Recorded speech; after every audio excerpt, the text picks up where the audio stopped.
इस कार्यक्रम में हमारे बीच में हिमाचल प्रदेश सरकार में खाद्य एवं नागरिक आपूर्ति मंत्री श्री राजेंद्र गर्ग जी,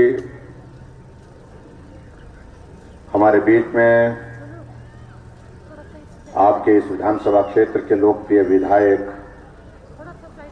जिन्होंने अपने क्षेत्र के विकास के लिए इन 4 वर्षों में एक समर्पित भाव के साथ काम करने का जज्बा और जुनून के साथ किया है, ऐसे हमारे भाई सुभाष ठाकुर जी, झंडूता विधानसभा क्षेत्र के हमारे लोकप्रिय विधायक जो कभी अफसर थे अब आजकल नेता हैं। बात तो गलत है वैसे कि हमारी राजनीति में सब एनक्रोच करते हैं। कोई अभिनेता बनता है बाद में टिकट मांगता है, कोई अफसर बन जाता है तो बाद में टिकट मांगता है, और हम लोग कहीं नहीं जा सकते। हमें तो यही गुजारा करना पड़ता है। लेकिन ये सेवा के भाव के साथ उस वक्त भी काम करते थे जब अफसर थे, और उसी सेवा के भाव को आज भी न कायम रखा है। इस बात के लिए हमें प्रसन्नता है। भाई कटवाल, जीतराम कटवाल जी हमारे बीच में, हमारे बड़े पुराने जमाने के साथी, जब राजनीति में ना हमने सोचा था जाने का ना इन्होंने सोचा था। हम एक दरी पर सोते रहे, वर्षों तक काम करते रहे, पूर्व में विधायक रहे, और अभी हमारी डिजास्टर मैनेजमेंट जो हमारा आपदा प्रबंधन बोर्ड है उसके उपाध्यक्ष के नाते भाई रणधीर शर्मा जी, हमारी पार्टी के प्रदेश के महामंत्री और जिनके पास राजनीतिक सलाहकार का भी दायित्व है और लोकसभा के प्रभारी भी हैं, भाई त्रिलोक जम्वाल जी, जिला के हमारे पार्टी के सम्मानीय अध्यक्ष, हमारे बहुत पुराने साथी भाई स्वतंत्र संख्यान जी,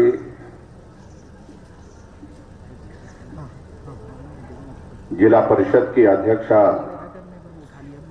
कुमारी मुस्कान जी, हमारे यहाँ के पार्टी के साथी मंडल के अध्यक्ष श्री हंसराज जी, महिला मोर्चा के अध्यक्ष श्रीमती सीमा जी, युवा मोर्चा के अध्यक्ष श्री विनोद जी और पंचायत समिति के अध्यक्षा श्रीमती सीता धीमान जी, यहाँ उपस्थित deputy commissioner Bilaspur, SP Bilaspur, इनके साथ विभागों के सभी अन्य अधिकारीगण, पार्टी के हमारे साथी ब्रिजलाल ठाकुर जी, स्वदेश ठाकुर जी, आशीष जी, प्यारेलाल जी, उर्मिल कौशल जी, राकेश जी, बाबूराम जी, हीरालाल जी, और इस कंदरौर ग्राम पंचायत के उप प्रधान श्री राकेश कुमार जी, पंचायती राज संस्थाओं के सभी यहां चुने हुए प्रतिनिधि,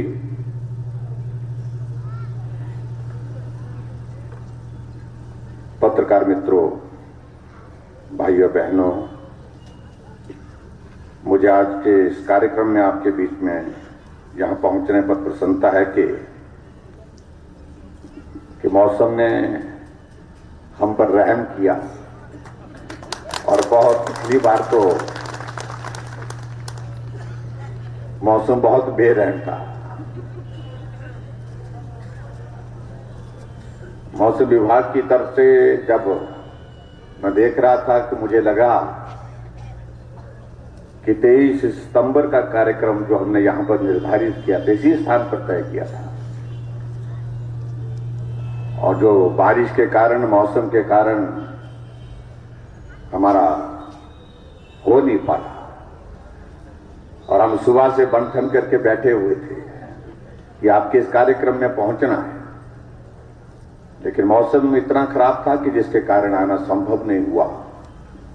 आप भी मायूस हुए और हमें भी मायूसी हुई। अभी जब मौसम का 2 दिन पहले की प्रेडिक्शन थी, उसमें ऐसा लग रहा था कि भाई फिर से कहीं ऐसी स्थिति ना हो, और इसलिए विधायक महोदय जी ने एक बात को सुनिश्चित किया कि जो भी परिस्थिति हो, लेकिन अब की बात तंबू पहले ही लगा देना।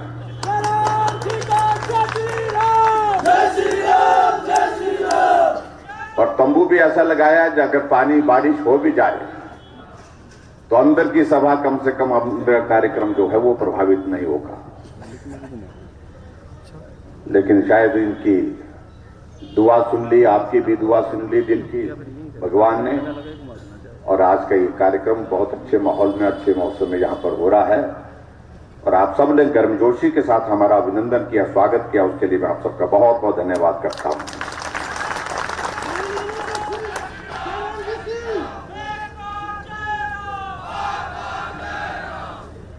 आज मुझे इस बात की भी प्रसन्नता है कि बिलासपुर विधानसभा क्षेत्र में सही मायने में अगर सरकारी कार्यक्रम की अगर हम बात कहें, इन 4 वर्षों में आना हुआ, जाना हुआ, रुकना हुआ, मिलना हुआ, लेकिन सरकारी कार्यक्रम, प्रदेश सरकार का कार्यक्रम, हम एम्स में आए, वो कार्यक्रम हुआ, लेकिन सरकारी कार्यक्रम प्रदेश सरकार की ओर से ये पहला कार्यक्रम मुझे लगता है कि यहां पर हो रहा है, और इसके लिए मैं आप सबको बहुत बहुत बधाई देता हूं। और इसलिए सुभाष जी हमेशा इस बात को कहते थे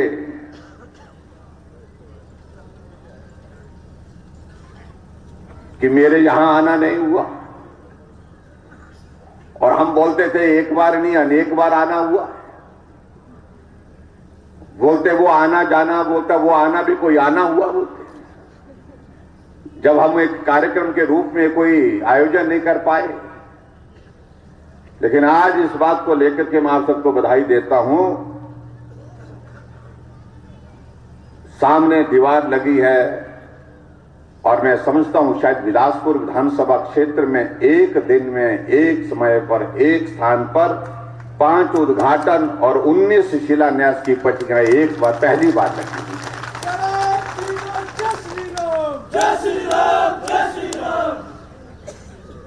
और सबका मैं अगर योग करूं, मैं विस्तार से नहीं जा पाऊंगा क्योंकि विधायक महोदय जी ने एक एक योजना के बारे में यहां से जानकारी दी है। कुल 24 उद्घाटन और शिलान्यास की पट्टिकाएं यहां पर लगी है, और बिलासपुर विधानसभा क्षेत्र के अंतर्गत जो विकास कार्य इन पट्टिकाओं के माध्यम से जो हुए हैं या होने वाले हैं, उस पर हम लगभग 208 करोड़ रुपए खर्च करने जा रहे हैं। 208 करोड़ रुपए को उद्घाटन और शिलान्यास।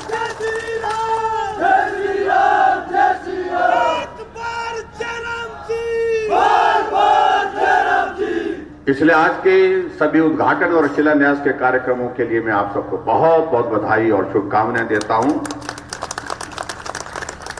और मुझे पूरा भरोसा है कि बिलासपुर के विकास पे इन योजनाओं के माध्यम से और गति मिलेगी और मजबूती मिलेगी।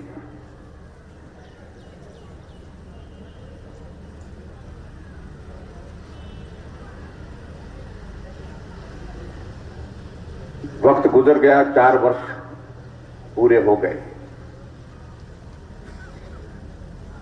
लेकिन इन 4 वर्षों में कठिन परीक्षाओं के दौर भी आए,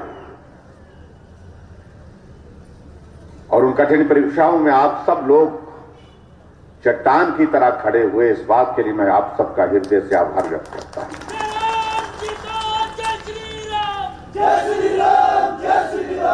और ये कंदरौर का हमारा स्कूल जो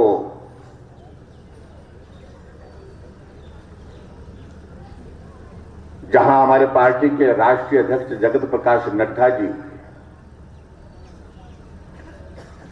की अगुवाई में एक आंदोलन किया गया था, जिसका जिक्र मुझसे पहले किया गया था, शायद इस स्कूल को सीनियर सेकेंडरी से मैट्रिक कर दिया गया, हाई स्कूल कर दिया, हाई स्कूल कर दिया गया। लेकिन आंदोलन हुआ, आप लोगों ने साथ दिया और इसके परिणाम स्वरूप, फिर उस आंदोलन के परिणाम स्वरूप आखिरकार आपको तो +2 हुआ, लेकिन उसके बाद प्रदेश के बाकी स्थानों पर भी +2 खोले गए। 120 +2 जो है हिमाचल प्रदेश में उस वक्त सरकार को खोलने में।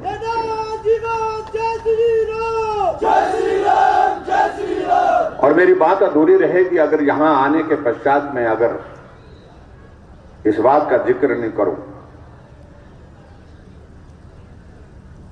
इस विधानसभा क्षेत्र में प्रतिनिधित्व करते हुए आदरणीय जगत प्रकाश नड्डा जी ने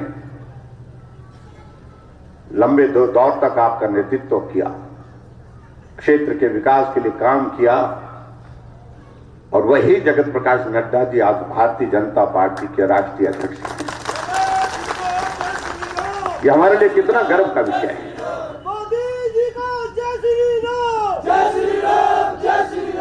आज उस पार्टी के अध्यक्ष हैं जो देश की नहीं दुनिया की सबसे बड़ी पार्टी है,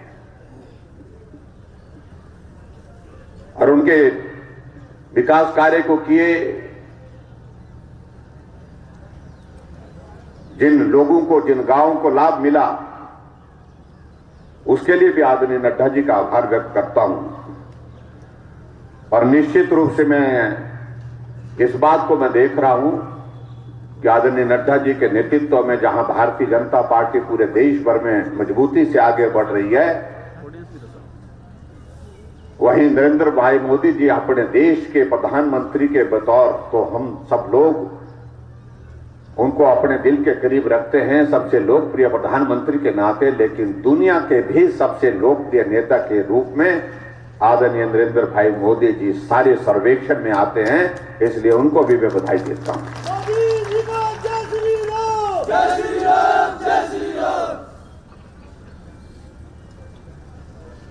और ये बिलासपुर है, गर्म इलाका है, और इस इलाके की तासीर भी गर्म है कि थोड़ी सी बात पर भी अगर बात बिगड़ गई तो संभालनी मुश्किल होती है।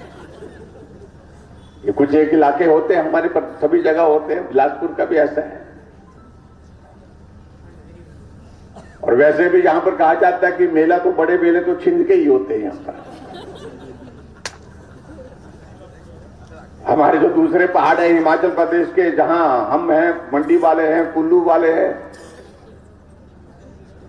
हम तो नाटी डाल करके ही खुश हो जाते हैं और उसी में जिंदगी गुजार लेते हैं। लेकिन बिलासपुर वाले जब तक छिंग नहीं खेली तब तक भी कुछ गलती नहीं होती, कुछ हुआ ही नहीं लगता। और इसलिए स्वाभाविक रूप से अलग पहचान के साथ हमारा ये बिलासपुर, हम शिमला से चलते हैं, ऊन का कोट पहन करके बिलासपुर पहुंचते हैं तो कपड़ों को कोट उतारना पड़ता है, और जब वो हम मंडी से निकल करके ऊपर गांव की तरफ पहुंचते हैं तो फिर ऊन का कोट पहनना पड़ता है। लेकिन मुझे आज इस बात की प्रसन्नता है कि हमारा बिलासपुर जिला एक मजबूती के साथ आगे बढ़ते हुए अलग पहचान के साथ खड़ा है। आज बिलासपुर का एम्स, जिस एम्स के लिए हम ऐसा सोचते थे, ऐसा बोलते थे, तो कोई अगर मरीज अगर रेफर हो गया एम्स के लिए, उसके बारे में मान के चलते थे कि बड़ा मुश्किल है वापिस आना। वापिस आने की वजह यह होती थी कि एक तो सफर ही यहां से दिल्ली तक होता, क्योंकि एम्स का मतलब दिल्ली। दिल्ली से पहले कोई एम्स का जिक्र नहीं होता था। और आज हमारे हिमाचल प्रदेश के लिए गर्व का विषय है कि बिलासपुर की धरती पर ऑल इंडिया मेडिकल इंस्टीट्यूट जमीन पर खड़ा है। और आदरणीय नड्डा जी को भी मैं इस बात के लिए बधाई देता हूं, और प्रधानमंत्री नरेंद्र भाई मोदी जी का भी आभार व्यक्त करता हूं, वो शिलान्यास के लिए आए थे। हम कोशिश कर रहे हैं कि आने वाले समय में बहुत जल्दी इस एम्स को पूरा तैयार करके हिमाचल प्रदेश के लोगों के लिए स्वास्थ्य की सुविधाएं दे सके, उस दृष्टि से हम प्रयत्न कर रहे हैं। आदरणीय प्रधानमंत्री जी से हमने बात की है कि हम चाहते हैं कि जून के महीने में एक बार आप फिर से हिमाचल आएं और हिमाचल आकर के बिलासपुर के एम्स का, जिसका आपने शिलान्यास किया है, इस शिलान्यास का कार्य पूरा, उस भवन का कार्य पूरा होने के बाद इसका उद्घाटन भी आपके हाथों से, ऐसा हमने प्रधानमंत्री जी से आग्रह किया है और उन्हें हाँ भी कर दी है।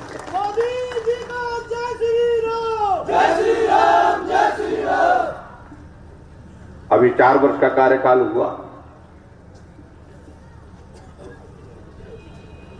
और हमारे लिए गर्व की बात है कि हिमाचल प्रदेश भले ही छोटा प्रदेश है, लेकिन छोटे प्रदेश के बावजूद भी हमारे देश के यशस्वी प्रधानमंत्री जी के दिल के बहुत करीब है।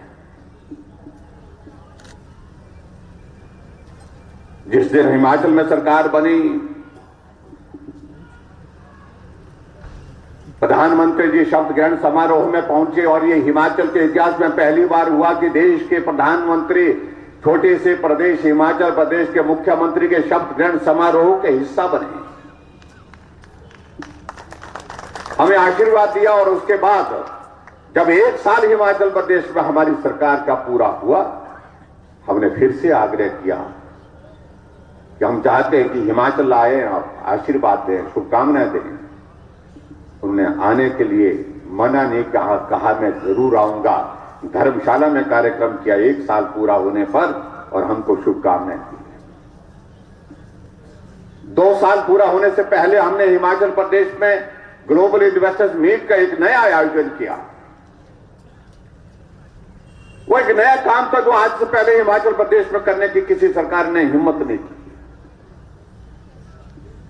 हम इस बात को देख रहे थे कि पूरे दुनिया भर में, पूरे देश भर में, सभी राज्यों में बड़े बड़े प्राइवेट सेक्टर के इन्वेस्टर्स आकर के काम कर रहे हैं और रोजगार भी मिल रहा है और उसके बाद उनका भी काम हो रहा है और उस प्रदेश का विकास भी आगे बढ़ रहा है।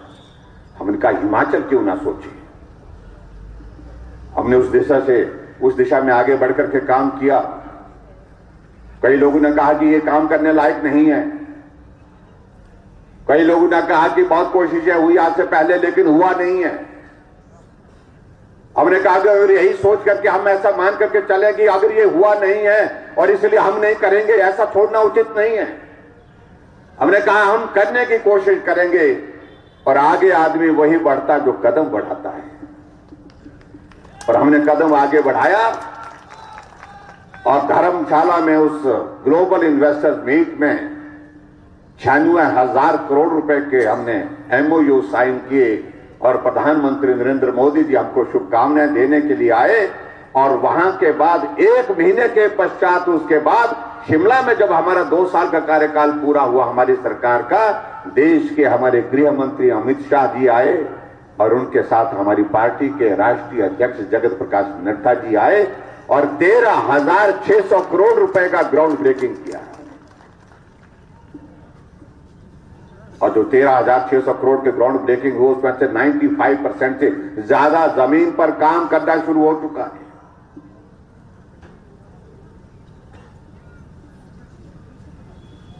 और उसके पश्चात अभी जब प्रधानमंत्री जी आए, आपने देखा कि 28,000 करोड़ रुपए के और हमने ग्राउंड ब्रेकिंग की। 28,000 करोड़ रुपए के प्रोजेक्ट हिमाचल की धरती पर लगेंगे।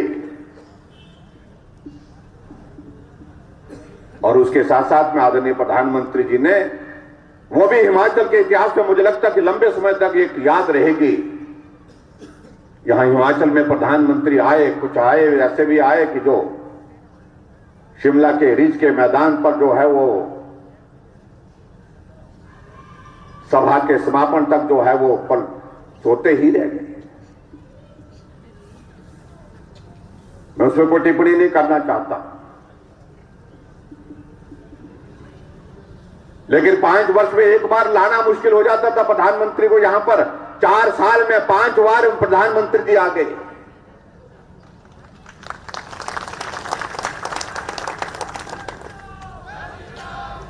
और प्रधानमंत्री जब मंडी आए तो कुछ लोग कहने लगे ये नहीं हुआ, वो नहीं हुआ। बाद में भाषण देने लगे कांग्रेस के नेता कि क्या दिया ये प्रधानमंत्री जी ने। मैं उनको कहना चाहता हूं कि हिमाचल के इतिहास में पहली बार हुआ जब देश के प्रधानमंत्री इस देवभूमि हिमाचल प्रदेश में आए और आकर के 11,500 करोड़ रुपए के शिलान्यास और उद्घाटन करके चले। जय श्री राम, जय श्री राम। लेकिन उसके बावजूद कांग्रेस के नेता इसी बात को कहने की कोशिश कर रहे हैं। मैं उन सारी बातों पर ज्यादा टिप्पणी नहीं करना चाह रहा।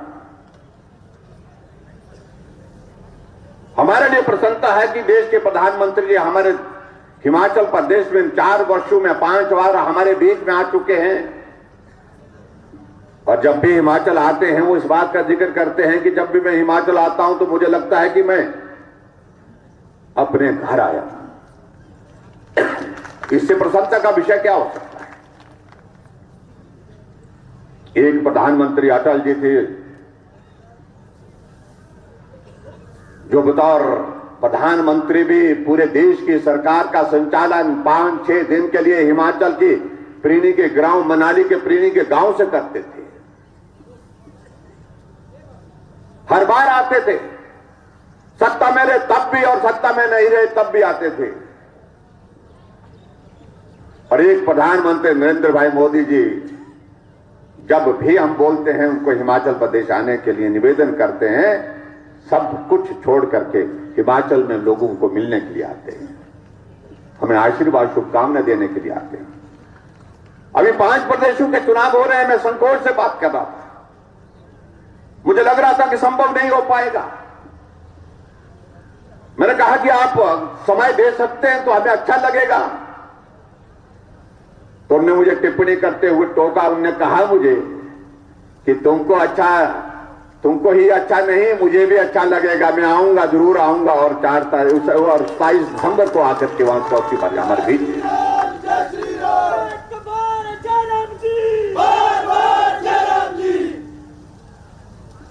इसलिए इस बात को समझने और समझाने की आवश्यकता है मित्रों।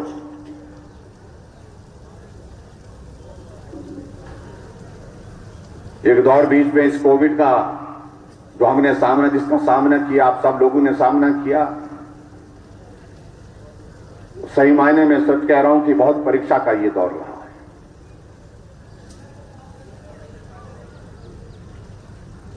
आज हमारे मित्र पूछते हैं, विपक्ष के लोग पूछते हैं कि जयराम से पूछो क्या किया।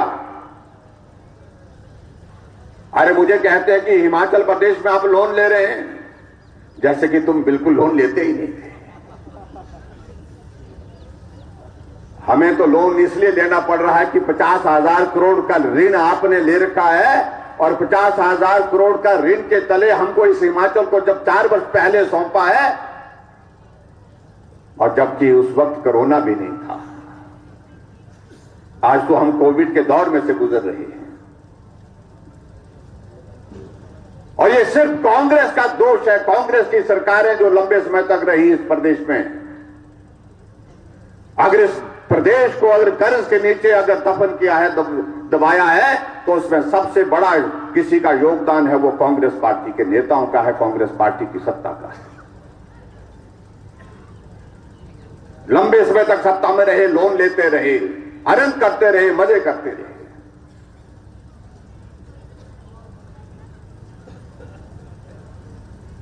और आज ऐसे हालात पैदा किया है, सरकार कोई भी हो लेकिन लोन के बिना संभव नहीं है आगे चलना। हम तो लोन इसलिए ले रहे हैं, मजबूरी में ले रहे हैं कि तुमने ऐसे हालात पैदा किए। और हम तो ऐसे परिस्थिति में ले रहे हैं जब कोविड ने पूरी दुनिया की आर्थिकी को समाप्त तबाह कर दिया और प्रदेश की, हमारी हिमाचल की आर्थिकी को बहुत क्षति पहुंचाई। हम तो उन वजह से लेते हैं। लेकिन तुम हमको बताइए कि तुम्हारे समय में कभी कोरोना था क्या? इन बातों का जवाब नहीं है।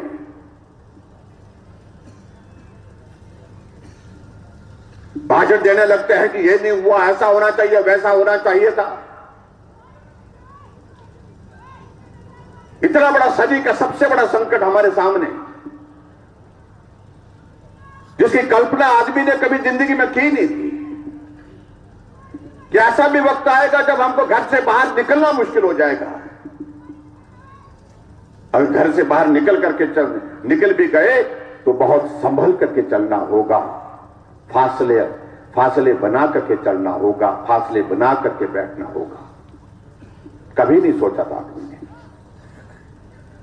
लेकिन दौर आया जिसके कारण ये परिस्थिति हमारे सामने है।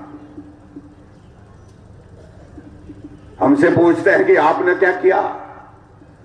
इनको पूछिए जो 50 साल सत्ता में रहे, पूरे हिमाचल प्रदेश में कितने ऑक्सीजन प्लांट थे।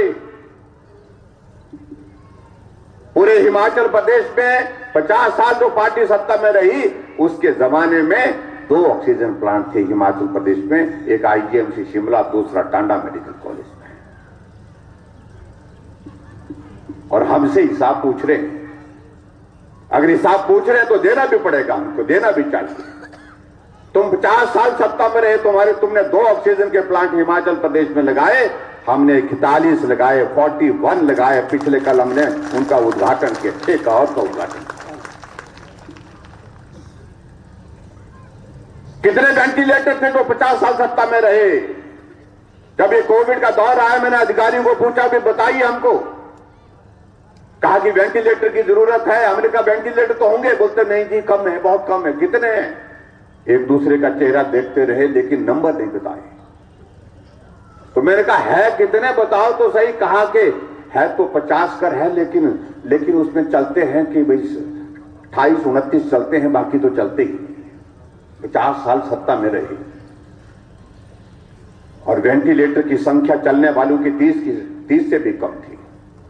और आज मेरे हिमाचल प्रदेश में 900 वेंटिलेटर हिमाचल प्रदेश में हैं।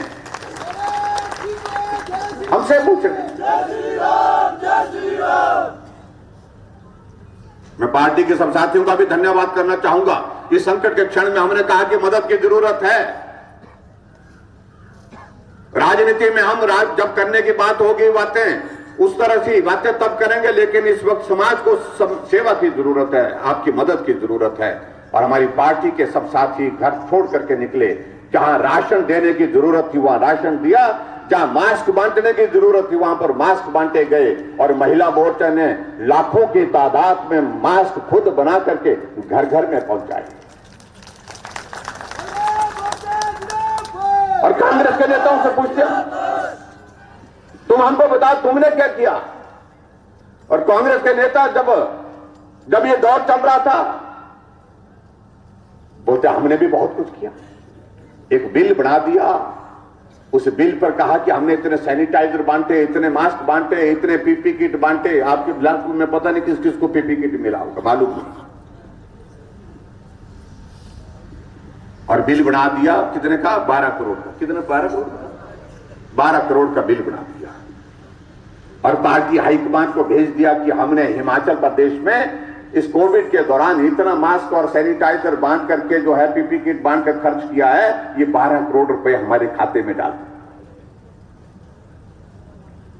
आप कल्पना करिए, ये पार्टी अगर देश में सत्ता में होती या प्रदेश में यहां पर सत्ता में होती तो मालूम नहीं इस त्रासदी में क्या करके लूट लेती। जो अपनी ही पार्टी को लूटने से नहीं छोड़ रही है, इससे दुर्भाग्यपूर्ण स्थिति हो नहीं सकती है। जिसको मैं कह सकता हूं, शब्द उचित नहीं है, लेकिन इसको मैं कह सकता हूं कि बेशर्मी की सारी हदें पार करती है।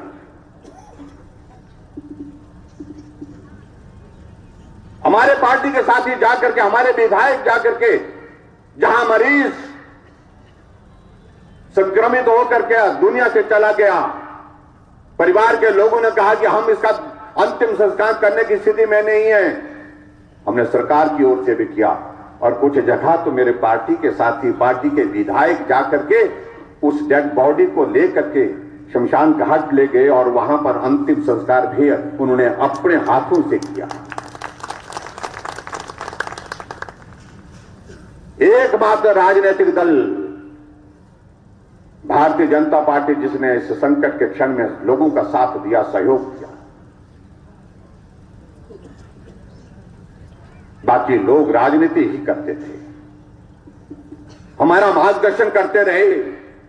मुख्यमंत्री को ये करना चाहिए, मुख्यमंत्री को वो करना चाहिए, ऐसा करना चाहिए, ऐसे मार्गदर्शन करते थे। पता नहीं कितनी पीढ़ियों से ये कोविड का इलाज कर रहे हैं।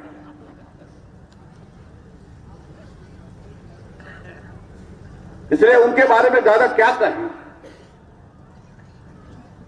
देखिए, मुझे इस बात की प्रसन्नता है कि ये 4 वर्ष अगर बीते हैं, गरीब लोगों को साथ देते हुए, उनके साथ चलते हुए हमने ये गुजारे हैं। जहां गरीब वहां हम, इस बात को लेकर, इस भाव के साथ हमने सेवा के इस काम को आगे बढ़ाने की कोशिश की है। पूरे प्रदेश की राजनीति में परिवर्तन करने का हमने प्रयत्न किया है। दौर शुरू होते थे तब सरकार बदलती थी, टोपियों के रंग बदल जाते थे। आप लोग तो अच्छी तरह से जानते, बिलासपुर वाले कम टोपी पहनते हैं। आज सर्दी का मौसम है, मैं देख रहा हूं आज आपने पहनी है। नहीं देख, तमाशा ये होता था, जिसकी सरकार होगी तो हरी टोपी होगी, उसकी होगी तो लाल टोपी होगी। आज वो टोपी का झगड़ा खत्म हुआ। हम सब लोग जो है, हमने कहा ये टोपी हमारे सम्मान के साथ जुड़ी हुई है। ये हिमाचल की पहचान है, ये हिमाचल की टोपी है। ये भाजपा, कांग्रेस, सीपीएम, सीपीआई किसी की टोपी नहीं है। इस टोपी को हिमाचल के सम्मान के साथ जोड़ना चाहिए, संस्कृति के साथ जोड़ना चाहिए, और इसलिए हम सभी तरह की टोपी पहनते हैं।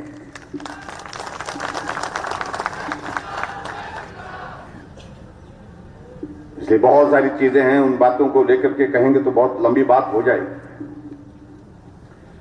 लेकिन हमने इन 4 वर्षों में सेवा और समर्पण के साथ तो हमने काम करने की कोशिश की है।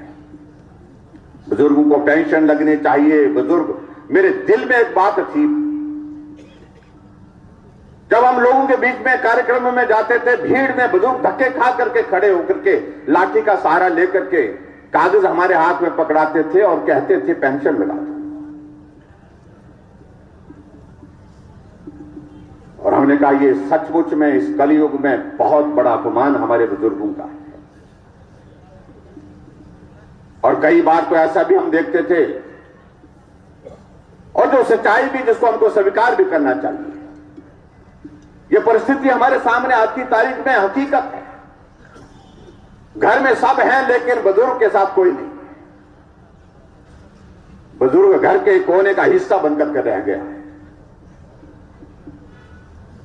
इसलिए मन में एक भाव था कि अब कभी जिंदगी में अगर मौका मिलेगा तो मुझे कोई बुजुर्ग हाथ में कागज लेकर के पेंशन के लिए जो है वो सबसे पहले जो है इसके लिए खड़ा होता दिखना नहीं चाहिए। इसलिए नहीं दिखना चाहिए, वो घर में होना चाहिए। जय श्री राम, जय श्री राम। पहली कैबिनेट का पहला निर्णय हमने यही लिया कि बुजुर्गों के लिए 70 साल के ऊपर जितने भी बुजुर्ग हैं, आय सीमा में छूट देते हुए सबको हमने पेंशन का प्रावधान किया। कोई बुजुर्ग आज सभा में आकर के हमको इस बात के लिए आग्रह नहीं करता है, ना विधायक को ना मंत्री को, कि हमको पेंशन लगाओ। हमने विभाग को आदेश किए, जिसकी उम्र 70 साल हो गई उसके घर में जाकर के कागज की प्रक्रिया पूरी करो, और प्रक्रिया पूरी करने के साथ साथ में उसके घर में पेंशन उसको पेंशन लगनी चाहिए। जिन बुजुर्गों के कारण हमने इस दुनिया को देखा, समझा, सीखा, उनकी ये परिस्थिति हमारे सामने, मुझे लगा कि ये ठीक नहीं है, इसलिए ये करना चाहिए। हमने किया। और अब तो हमने पिछले बजट में हमने माताओं के लिए 70 नहीं 65 साल के ऊपर माताएं, क्योंकि ज्यादा काम करती हैं, ज्यादा मेहनत करती हैं, घर का सारा काम उनके जिम्मे, बच्चों को पढ़ाने का काम उनके जिम्मे, पशु को चराने का काम उनके जिम्मे, कपड़े धोने का काम उनके जिम्मे, खाना बनाने का काम उनके जिम्मे। इसलिए हमने कहा 65 साल के ऊपर जितनी भी हमारी माताएं बहनें हैं, उन सबके लिए पेंशन का प्रावधान एक साथ।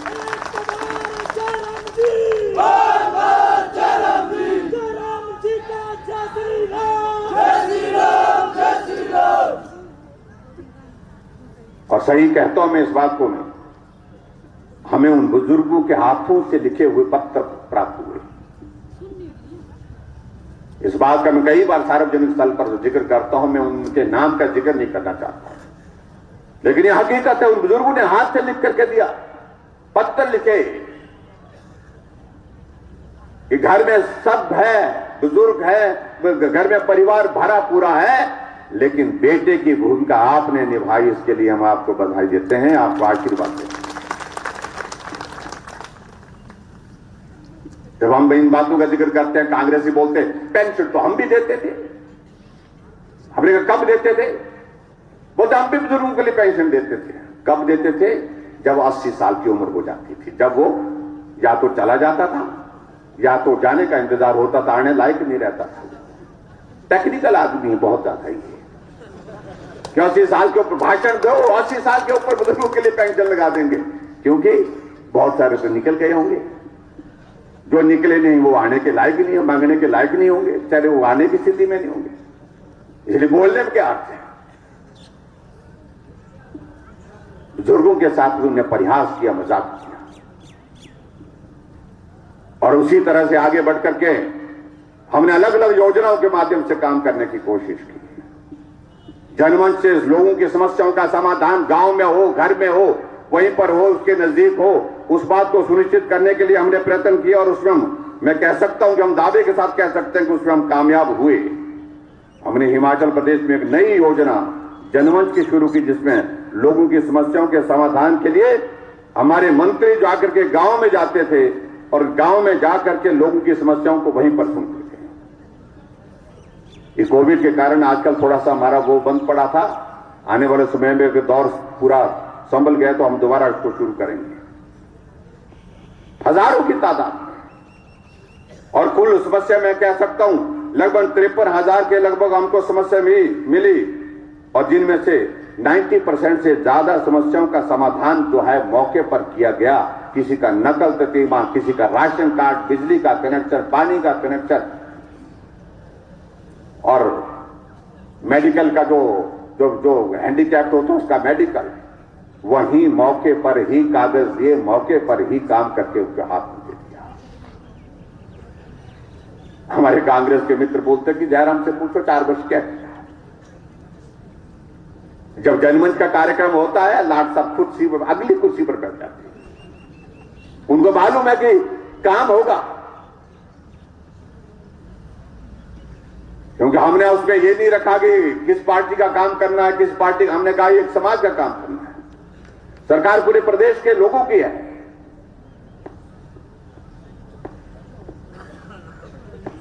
और इससे आगे बढ़कर के हमने ये भी किया कि अगर कोई आदमी जनमंच के कार्यक्रम में नहीं पहुंच सकता है तो 1100 पर घर बैठे फोन करो, आपकी समस्या का समाधान वहीं पर हम करने की कोशिश करेंगे। हमारे अधिकारी, हमारे कर्मचारी आपकी समस्या का समाधान करेंगे। उसे आगे बढ़कर के अगर हम देखें, पूरे देश भर में आपने देखा कि उज्ज्वला योजना की शुरुआत की गई। प्रधानमंत्री जी ने इस भाव के साथ कि महिलाओं को बहुत मुश्किल होती है रसोई में, चूल्हे में जा करके उस धुएं में रह करके खाना बनाना, फिर उसके बाद खाना अगर थोड़ी कसर रह गई वो भी गाली सुननी पड़ती थी। नमक ज्यादा पड़ गया तो भी, मिर्च ज्यादा पड़ गई तो भी। हमने कहा इस धुएं से मुक्ति मिलनी चाहिए। प्रधानमंत्री जी ने इस बात के लिए उज्ज्वला योजना की शुरुआत की। 1,36,000 गैस के चूल्हे जो है हिमाचल प्रदेश को उज्ज्वला योजना के अंतर्गत मिले, लेकिन बहुत सारे परिवार, हमारे गरीब परिवार और रह गए जिन परिवारों को गैस का चूल्हा नहीं मिल पाया।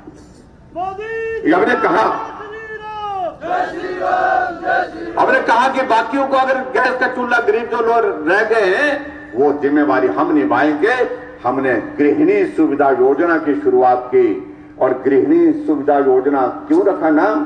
गृहिणी किसको कहते हैं? गृहिणी उसको कहते हैं जिसका हर घर ऋणी है, क्योंकि उसके बिना घर नहीं चल सकता है। इसलिए हमने गृहिणी सुविधा योजना के अंतर्गत हिमाचल प्रदेश में 3,25,000 गैस के चूल्हे घर घर में, गरीब आदमी के घर में पहुंचाए। और पूरे देश में हिमाचल पहला प्रदेश है जहां कोई भी घर आज की तारीख में गैस के चूल्हे के बिना नहीं है। फिर भी कांग्रेस पूछते हैं कि जयराम से काम पूछो, क्या काम किया? इसको वो काम नहीं मानते। आगे बढ़कर के आदरणीय प्रधानमंत्री जी ने आयुष्मान भारत की शुरुआत पूरे देश भर के लिए की। एक गरीब आदमी के लिए 5 लाख रुपए का हेल्थ कवर उसमें दिया गया। और हिमाचल प्रदेश की पॉपुलेशन के भी लगभग 20 लाख लोग उसके अंतर्गत कवर हुए, जिनको ये सुविधा लेने का जो है उनका रजिस्ट्रेशन हुआ। लेकिन आबादी तो हमारी 72 लाख पहुंच गई। हमने कहा जो 52 लाख लोग बचे हैं उनका भी जिम्मा हमको लेना है। इसलिए हमने कहा हिमाचल प्रदेश में आयुष्मान भारत की तर्ज पर अपनी योजना हम चलाएंगे और जिससे गरीब आदमी का इलाज करने की हम कोशिश करेंगे। और हमने शुरुआत की, नई योजना हमने हिमाचल प्रदेश में मुख्यमंत्री हिम केयर की शुरू की। और मुझे आपको बताते हुए प्रसन्नता है, पूरे देश भर में हिमाचल एक ऐसा प्रदेश है जहां हर एक गरीब आदमी का इलाज मुफ्त करने की व्यवस्था सरकार के पास आज है। और हमने इन 3 वर्षों में, 4 वर्षों में से 3 वर्ष इस योजना को शुरू हुए और इस कार्यकाल में 2 लाख लोगों, गरीब लोग जो है उनका मुफ्त इलाज करके उनको स्वस्थ करके हमने घर भेजा है। 2 लाख लोग, और 200 करोड़ से ज्यादा हमने इस पर खर्च किया है। फिर भी कांग्रेस वाले पूछते हैं कि भाई जयराम को पूछो कि 4 काम बताओ, इसको वो काम नहीं मानते। अगर अपनी ही पार्टी में देख लें कितने लोगों का इलाज मुफ्त में है, वही जवाब मिल जाएगा। और अभी आगे बढ़कर के मैं और भी योजना की शुरुआत की हमने कहा गरीब आदमी का, कोई आदमी को ऐसा है जो किसी कारण से चल नहीं सकता है, बीमारी ऐसी लग गई, क्योंकि बीमारी बुला करके तो आते नहीं है। कोई अगर एक्सीडेंट का शिकार हो गया, स्पाइनल कॉर्ड चले गई, पैरालिसिस हो गया, पैराप्लीजिया हो गया, ब्रेन हेमरेज हो गया, बिस्तर पर है, जिंदा है, चल नहीं सकता है, अपना काम खुद नहीं कर सकता है। किसी के एक्सीडेंट में टांगे चल गई, वो चल नहीं सकता है। हमने कहा जितने भी ऐसे लोग हैं, चाहे वो कैंसर से पीड़ित है, चाहे वो किडनी फेलियर की इस बीमारी के कारण ग्रसित है, चाहे वो पैरालिसिस के पेशेंट है, चाहे वो ब्लाइंड है, चाहे वो हैंडीकैप हुए हैं, इस लेवल पर जो बिस्तर पर है, चल नहीं सकते, उन सभी लोगों का हमने एक सर्वेक्षण किया और उस सर्वेक्षण के आधार पर हमने इस बात के लिए तय किया कि इनके लिए अलग से योजना चलानी पड़ेगी। हमने नई योजना की शुरुआत की और उस योजना का नाम हमने रखा मुख्यमंत्री सहारा योजना। और उस सहारा योजना के अंतर्गत जितने भी ऐसे लोग हैं जो बिस्तर पर हैं, चल नहीं सकते हैं, अपना काम भी खुद नहीं कर सकते हैं, लेकिन जिंदा है, उनके खाते में हर महीने 3000 रुपए हम उनके खाते में मदद के रूप में डाल रहे हैं। लेकिन कांग्रेस वाले बोलते हैं कोई काम नहीं किया है। हमारी बेटियां जो बीपीएल परिवार की गरीबी रेखा से नीचे है, हमने नई योजना की शुरुआत की, क्योंकि हमने इस बात का जिक्र किया है कि हमारी सरकार गरीब आदमी के लिए है। जो भी बीपीएल परिवार की बेटी, चाहे वो किसी भी कैटेगरी की, किसी भी जाति की है, किसी भी कैटेगरी की है, जब उस बेटी की शादी होगी तो उस बेटी की शादी के दिन जो है हम उसके खाते में शगुन योजना के माध्यम से नई योजना की शुरुआत की। मुख्यमंत्री शगुन योजना 31,000 रुपए उस बेटी के खाते में डालेंगे ताकि उस बेटी को हम मदद कर पाए। ऐसी एक नहीं, बहुत सारी योजनाओं के बाद नौजवानों के लिए मुख्यमंत्री स्वावलंबन योजना, कि अपने पांव पर नौजवान खड़ा हो। यह संभव नहीं है कोई भी सरकार आए कि सभी नौजवानों को सरकारी क्षेत्र में नौकरी मिलेगी, संभव नहीं हो सकता है, न पहले हुआ न आने वाले समय में हो सकता है। इसलिए हमने नौजवानों को कहा कि अपने पांव पर खड़ा होने के लिए आप काम शुरू करो, हम आपको मदद करेंगे। और हमने मुख्यमंत्री स्वावलंबन योजना की शुरुआत की और उस योजना के अंतर्गत अभी तक हमने हिमाचल प्रदेश में 430 करोड़ रुपए जो है उस पर जो हमने ये किया, खर्च किया। और 430 करोड़ में का हम उनको लोन देते हैं, और कोई नौजवान काम करना चाहता है उसको 25% लोन देते हैं, सब्सिडी देते हैं उस लोन पर। और कोई बेटी करना चाहती है तो उसको 30% देते हैं। अगर कोई हमारी बहन कोई विधवा हो गई है तो उसको 35% सब्सिडी दे रहे हैं। और आज सैकड़ों की तादाद में, हजारों की तादाद में ऐसे नौजवान आगे आ रहे हैं जो ऐसे हमने लगभग 2600 लोगों को हिमाचल प्रदेश में ऐसा मुख्यमंत्री स्वावलंबन योजना के माध्यम से हमने काम करके जो उनकी मदद करने की कोशिश की है। और आज वो नौजवान हमको मिलते हैं कि आपकी योजना के माध्यम से हमने अपना काम शुरू किया है। हम अपना काम तो कर ही रहे हैं, हम अपना रोजगार तो अपना तो कमा ही रहे हैं, लेकिन बाकी लोगों को भी रोजगार दे रहे हैं। और ऐसी परिस्थिति में मुझे लगता है कि मैं इस बात को दावे के साथ कह सकता हूं, ऐसी अगर योजनाओं के माध्यम से अगर पहले सरकारों ने प्रयत्न किए होते, प्रयास किए होते, तो परिस्थिति अलग तरह की होती। इन सारी बातों को लेकर के हमने हिमाचल प्रदेश में इन 4 वर्षों में सेवा और समर्पण के साथ सरकार का संचालन किया है। हां, इस बात का गिला हमको जरूर है। अगर ये 4 वर्ष सामान्य परिस्थितियों के होते तो सामान्य परिस्थिति के होते तो बात कुछ और होती। यह असामान्य परिस्थिति, लेकिन उसमें असामान्य परिस्थिति कोविड के कारण जो रही, लेकिन उसके बावजूद भी हमने काम को रुकने नहीं दिया, थमने नहीं दिया, इस बात को सुनिश्चित किया। आदरणीय प्रधानमंत्री नरेंद्र भाई मोदी जी ने देश के साइंटिस्टों को कहा कि अपने देश के अंदर वैक्सीन बनाने में कहां दिक्कत आ रही है, हम आपको मदद करेंगे, हम आपको सहयोग देने के लिए तैयार हैं। और उन्होंने दिया। और बहुत दूसरे देश कल्पना नहीं कर सकते थे कि भारत अपने देश के अंदर अपने साइंटिस्ट के माध्यम से वैक्सीन बना करके तैयार कर सकता है। और आज हमारे लिए खुशी की बात है कि पूरे देश नहीं, पूरी दुनिया का सबसे बड़ा वैक्सीन का अभियान अगर चला है तो भारत में चला है। 150 करोड़ की डोजेज के पार भारत होता जा रहा है। और ऐसी परिस्थिति में जहां देश के अंदर अपने देश के साइंटिस्ट द्वारा बनाई हुई वैक्सीन का इस्तेमाल किया जा रहा है, वहां बहुत सारे लोगों के जीवन की रक्षा करने में आदरणीय प्रधानमंत्री जी शपथ हुए। आज अगर कोविड का तीसरा दौर आ रहा है, नई किस्म आ गई कोविड की, नया वेरिएंट जिसका नाम जो है ओमिक्रॉन, नए नाम से, लेकिन फिर भी उसके बावजूद भी हिम्मत के साथ भारत खड़ा है कि आपने 2 दौर पहले जो कोविड के उनका सामना किया, तीसरे दौर के में सामना करने के लिए तैयारी कर दी है।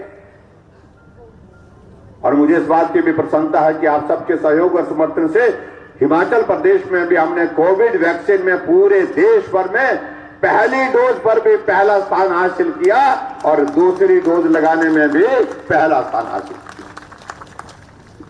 और अभी जो 15 से 18 साल के बच्चों को जो वैक्सीन लग रही है उसको भी हम पूरा कर रहे हैं। बहुत जल्दी मुझे लगता है कि 4 दिन के अंदर हम 4 दिन के अंदर अंदर उसको भी हम पूरा करने की स्थिति में हो पा रहे हैं। लेकिन आप सबका मैं आभार व्यक्त करना चाहूंगा। अभी हाल ही में प्रधानमंत्री जी मंडी आए थे तो बिलासपुर के लोगों से हमने अपील की, आप नजदीक के हैं, आप भी आइए। बारिश का मौसम था उससे पहले दिन, लेकिन आप सब लोगों ने सहयोग दे करके उस कार्यक्रम को सफल किया। उसके लिए मैं आप सबको बहुत बहुत साधुवाद देता हूं, आप सबका अभिनंदन करता हूं, आप सबको धन्यवाद करता हूं। और मैं दावे के साथ कह सकता हूं, हिमाचल के इतिहास में आज से पहले कभी भी इतनी बड़ी सभा नहीं हुई जितनी सभा जो है मंडी के पट्टल के मैदान में हुई। पट्टल का मैदान भर गया, शहर में चलने के लिए जगह नहीं बची। 6 से 8 किलोमीटर तक लोग बसों में बैठ करके ही वापस आ गए, सभा स्थल पर नहीं पहुंच पाए। ये परिस्थिति मंडी के सभा के दौरान वहां पर सब लोगों ने देखी है। इसलिए कई लोग बहुत शोर डाल रहे थे, हिमाचल प्रदेश में कुछ उपचुनावों में कुछ जीत क्या हो गई, और ऐसा मान करके चल रहे थे कि अब तो बस हो गया। लेकिन हम इस बात को कह सकते हैं, दावे के साथ कह सकते हैं कि वो दौर बीत गया, वो जमाना बीत गया। दौर वो आने वाला है 2022 में, अभी दिसंबर के महीने में, जब हिमाचल प्रदेश में फिर से भारतीय जनता पार्टी की सरकार सत्ता में होगी।